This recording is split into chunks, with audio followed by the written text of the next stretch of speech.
खुशामदीद, good morning, बहुत बहुत स्वागत आप सभी का प्रोग्राम सलाम जेके आप देख रहे हैं दिल्ली के स्टूडियो से बराह रास्त। मैं हूं आपके साथ आसिफ रशीद।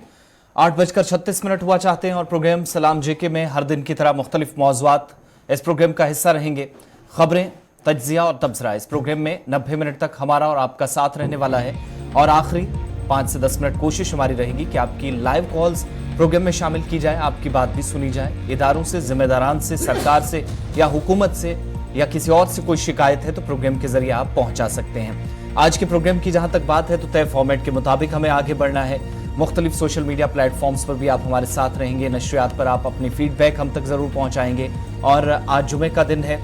मई की 26 तारीख है, साल 2023। सबसे पहले प्रोग्राम की शुरुआत हर दिन की तरह आज भी हिस्ट्री ऑफ द डे के साथ करेंगे और आपको बताएंगे कि आज का दिन क्यों अहम है, कौन से ऐसे वाकयात हिंदुस्तान और आलमी तारीख में हैं जो आपको बताना, आपको दिखाना जरूरी है और याद दिलाना जरूरी है। चंद एक लंबी फहरिस्त से कुछ इंपॉर्टेंट पॉइंट्स आपके सामने रखना जरूरी है। तो प्रोग्राम की इब्तिदा हिस्ट्री ऑफ द डे के साथ करते हैं। सबसे पहले आपको बताएं आज की तारीख 26 मई साल 2023 और ये 5वां महीना भी जो हमसे रुखसत हो रहा है। लेकिन हिस्ट्री ऑफ द डे में खास क्या है वो जरा आपको बताते चलें। और इतिहास में जब हम पन्नों को पलटते हैं और आग को पलटते हैं तो कुछ अहम वाकयात हिंदुस्तान, जनूबी एशिया या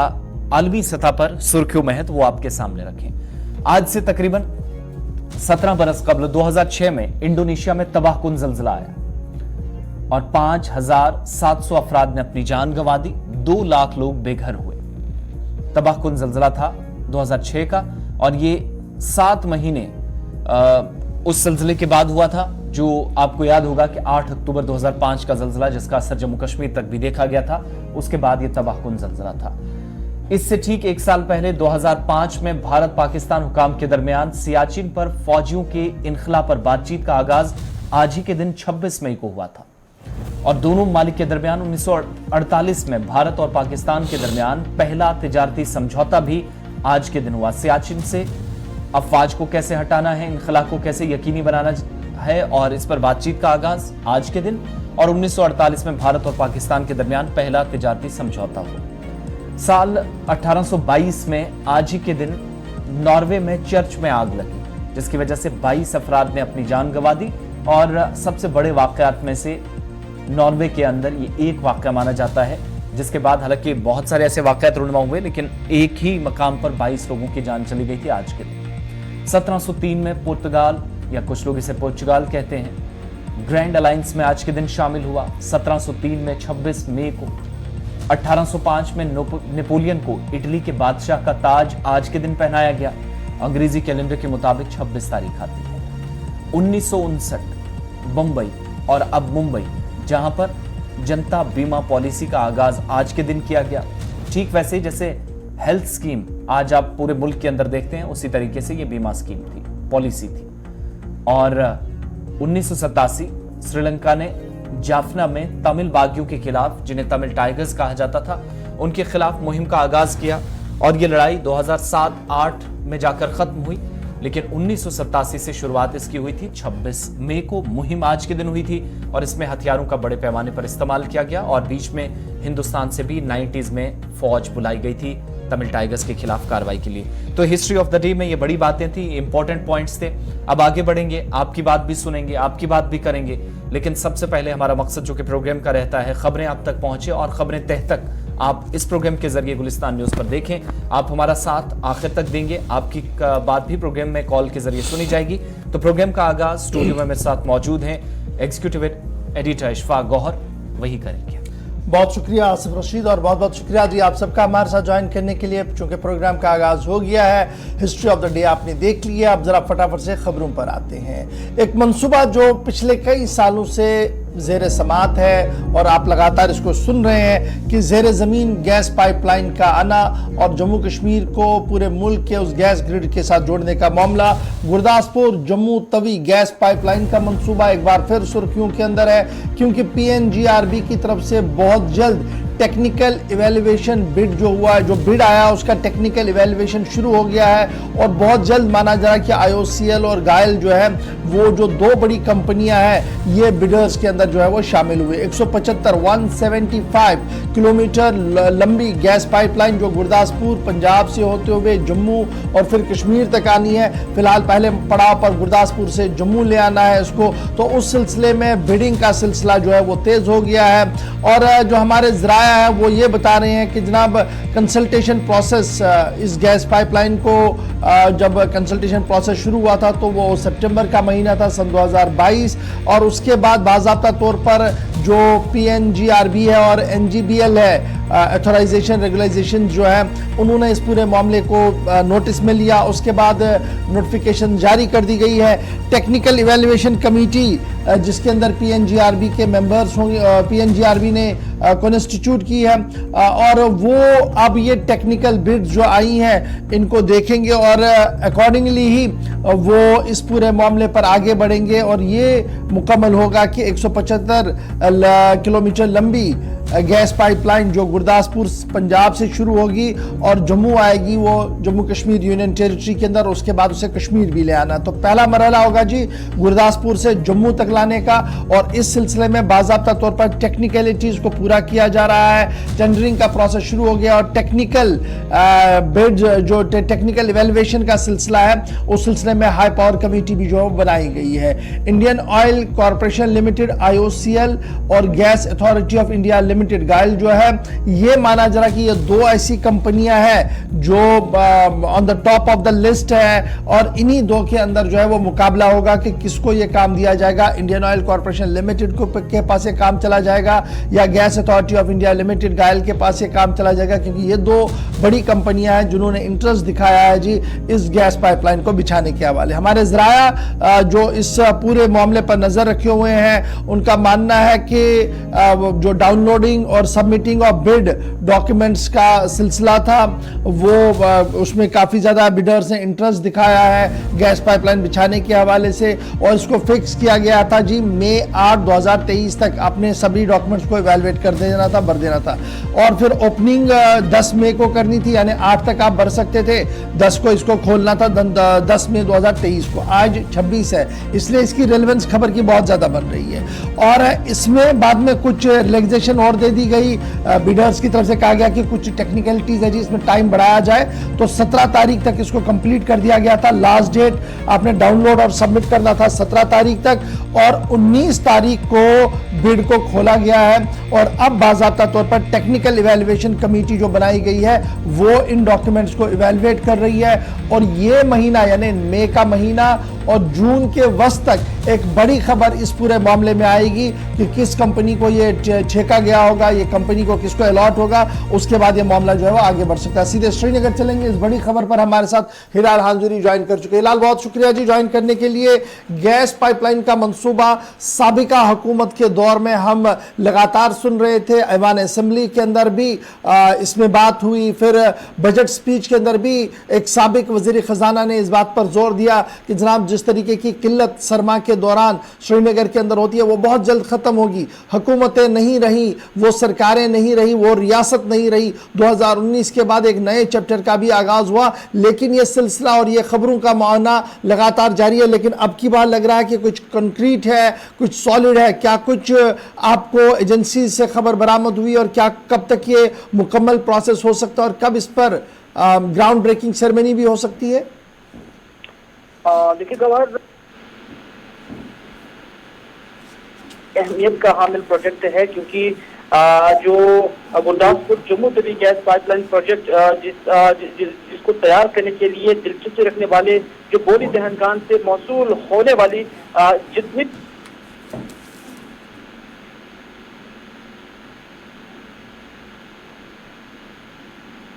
हिलाल, आप तक आवाज पहुंच रही है? जो है उनकी जानिब से भी अब इसमें बाज़ाब्ता तौर पर शुमूलियत की गई है और बताया यही जा रहा है कि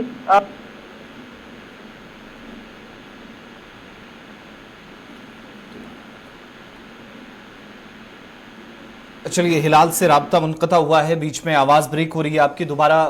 उनके साथ राब्ता करने की कोशिश करेंगे। गेल और इसके अलावा जो एक बड़ी कंपनी है IOCL, ये दो बड़ी कंपनियां हैं जो जब बोलियां लगी हैं तो लगने वाली हैं तो इन दोनों में शामिल हैं। और जो अभी तक टेक्निकल बिड्स की वजह से हम देख रहे थे मंसूबा, चूंकि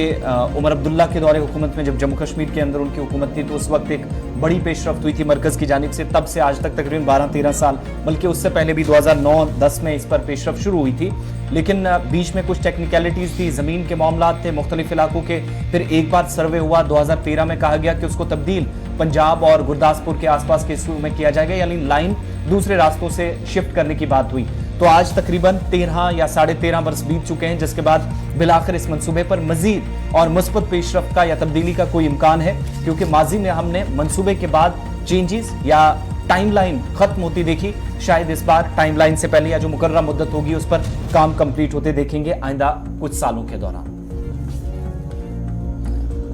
चलिए जनाब बढ़ते हैं जी आगे। अब जरा एक और अहम और बड़ी खबर की ओर आते हैं और बात करते हैं उस बड़े फैसले की जो ऐवान इख्तियार में बैठे लोगों की तरफ से लिया गया और इसके बाद सियासत जम्मू कश्मीर के अंदर इस पर पूरी तेजी के साथ बढ़ रही है। मामला ठेकेदारों का है, मामला अपॉइंटमेंट्स का है और मामला आज से 10 से 13 साल पुराना है, लेकिन अब बैकडोर तकरीरों का मामला इंतजामी सेक्रेटरियों से तफसीलात तलब कर ली गई है। ये बड़ी खबर हम आपको बता रहे हैं और कल से लगातार ये खबर जो है वो सुर्खियों में है कि जम्मू कश्मीर इंतजामिया ने पिछले 13 बरसों के दौरान सरकारी महकमों में हुई बैकडोर तकरीरों का सख्त नोटिस लेते हुए इंतजामी सेक्रेटरियों को 1 माह के अंदर अंदर तफसीलात जमा करने की हिदायत जारी कर दी है।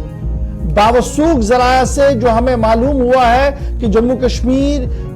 इंतजामिया ने तमाम महकमों के सेक्रेटरीज को यह हुक्मनामा जारी किया है कि वो पिछले 13 साल के दौरान जो तकर्रुरियां हुई हैं, चाहे वो मुस्तकिल हुई हैं, आर्जी हुई हैं, कॉन्ट्रैक्चुअल हुई हैं, जिस तरीके की भी हुई हैं, उनकी तमाम तर तफसीलात जो हैं वो आपने जमा करनी है जी चीफ सेक्रेटरी के दफ्तर के अंदर, क्योंकि शिकायत काफी ज्यादा है कि गैर कानूनी तौर पर और गैर आईनी तौर पर तकर्रुरियां करवाई गई हैं, की गई हैं। दरअसल ये मामला कॉम्पिटेंट ऑडिटर जनरल की रिपोर्ट में आया।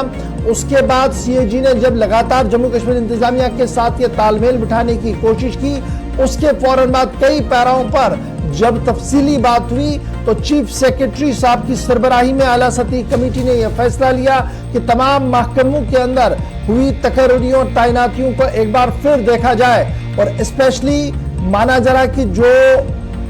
आर्जी मुलाजमीन है, कॉन्ट्रैक्चुअल है और दीगर तरह के मुलाजमीन है, उन तमाम लोगों पर एक बार फिर नजर रखी जाएगी। एक तरफ से ये मामला है, दूसरी तरफ से तरक्याती मंसूबों को भी एक बार फिर देखा जाएगा। यानी इलीगलिटी जो अलॉटमेंट ऑफ कॉन्ट्रैक्ट्स के अंदर हुई है 2010 के बाद या 2010 से पहले, दोनों मामलों में देखा जाएगा, क्योंकि इतलात ये भी है कि कुछ सीरियस एलिगेशंस हैं जी कि कॉन्ट्रैक्ट को देने के हवाले से भी कुछ गलतियां हुई हैं, उनको रेक्टिफाई करने की कोशिश की जा रही है। और जो डिपार्टमेंट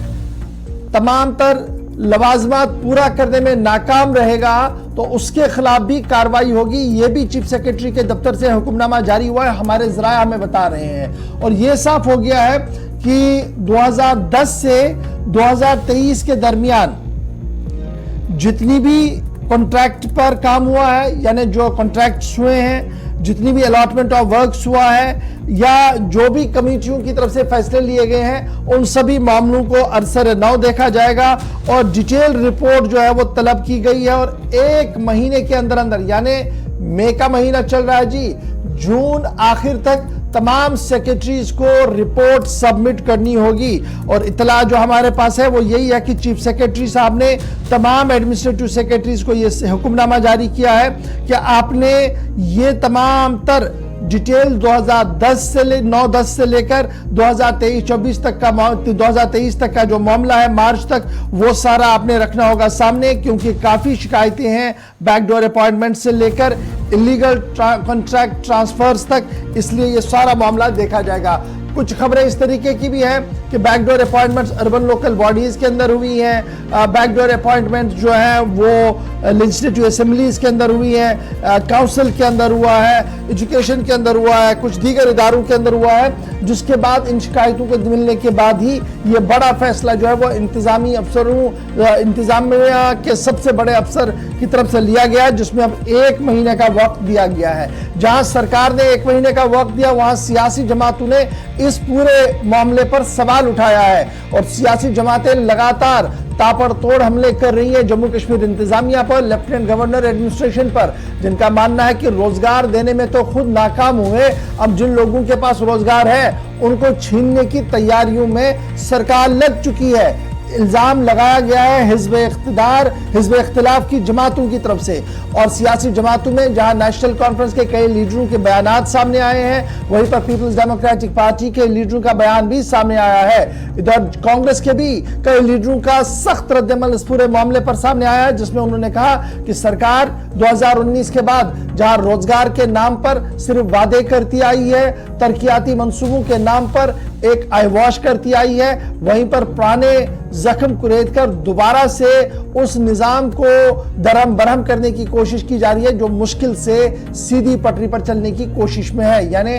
कहीं ना कहीं जो एम्प्लॉयज अब काम कर रहे हैं, उन्हें जब आप दोबारा से चेक करेंगे, क्रॉस चेक करेंगे, तो एक ट्रॉमा से वो गुजरेंगे, तो शायद ये सही नहीं होगा, सियासी जमातों का मानना है। बहरहाल हमारे पास जो इत्तलात है वो यही है कि जम्मू कश्मीर इंतजामिया ने बड़ा फैसला लिया है और जम्मू कश्मीर इंतजामिया ने पिछले 13 वर्षों के दौरान सरकारी महकमों में हुई बैकडोर तकरीरों का सख्त नोटिस लेते हुए इंतजामी सेक्रेटरियों को 1 माह के अंदर अंदर तफसीलात जमा करने की हिदायत जारी की है। न सिर्फ बैकडोर अपॉइंटमेंट्स, बल्कि इत्तला यह है कि जो काम किए गए हैं, तरक्याती काम भी किए गए हैं, उस पर भी रिपोर्ट तलब की गई है चीफ सेक्रेटरी साहब की तरफ से। तो यही वजह है कि 13 वर्षों के दौरान जो सरकारी महकमों में बैकडोर अपॉइंटमेंट्स हुई हैं, उनका न सिर्फ नोटिस लिया गया है, बल्कि कामकाज के भी जो माजी में इस तरह की शिकायत आती रही हुकाम के नोटिस में, उनका संजीदा नोटिस लिया गया है। और अब इतलात ये भी हैं कि बहुत सारे अफसरान भी इस दायरे में आ सकते हैं, यानी मुलाजमीन के साथ साथ जिनकी इलीगल अपॉइंटमेंट्स हुई वो तो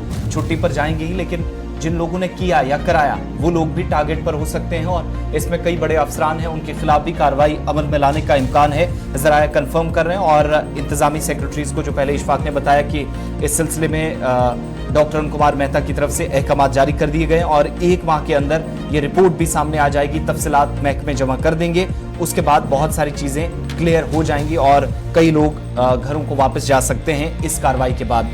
अब आगे बढ़ते हैं, जम्मू कश्मीर इंतजामिया की बात हो रही है, तो जम्मू कश्मीर लेफ्टिनेंट गवर्नर इंतजामिया जो कि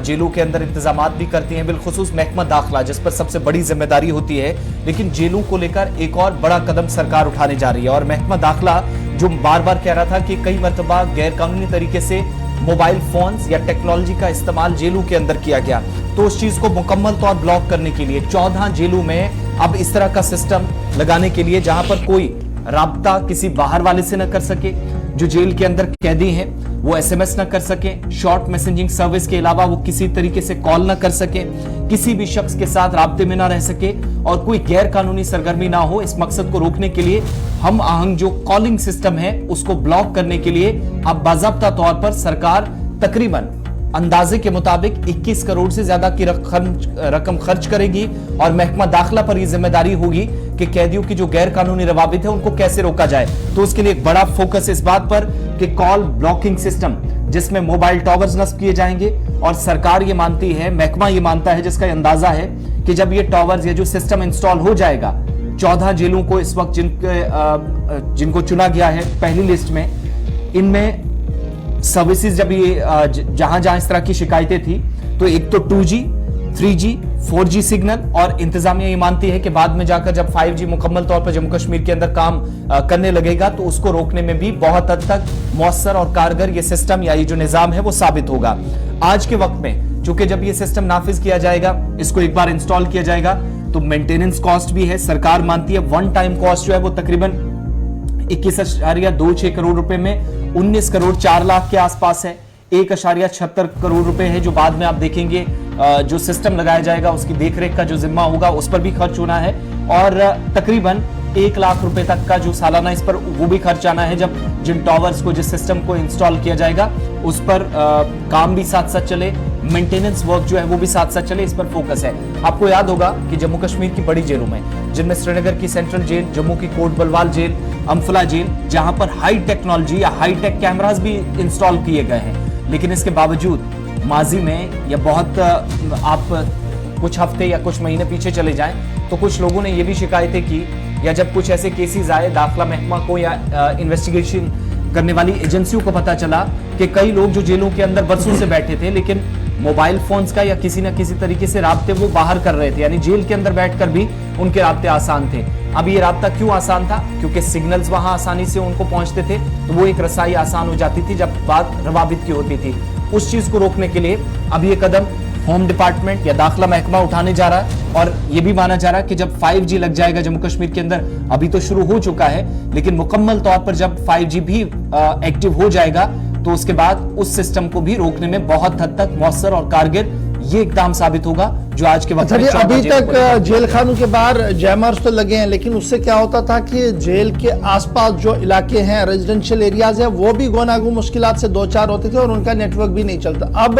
मैकेनिज्म और टेक्नोलॉजी इस तरीके से होगी कि जेल अहाते के अंदर अंदर जितना भी आपका सिग्नल है वो सारा जाम होगा, और जेल के बाहर जो लोग रह रहे हैं, जो रिहायशी इलाके हैं, उन्हें इससे कोई मुश्किल नहीं होगी। इस तरीके का मैकेनिज्म बनाने की कोशिश की जा रही है। 14 जेलों में कॉल ब्लॉकिंग सिस्टम जो है वो नाफिज किया जाएगा, और होम डिपार्टमेंट की तरफ से, दाखिला महकमा की तरफ से तकरीबन 21 करोड़ रुपया इस पूरे मंसूबे पर खर्च किया जा रहा है। छोटा सा ब्रेक होगा जी, इस पर ब्रेक के उस पार आएंगे तो मजीद खबरें आपको बताएंगे जम्मू से लेकर श्रीनगर तक, और फिर एक यात्रा चल पड़ी है, उस यात्रा के हवाले से भी कुछ तफसीलात आपके सामने रखेंगे। छोटा सा ब्रेक, उम्मीद है कि आप हमारा साथ देंगे।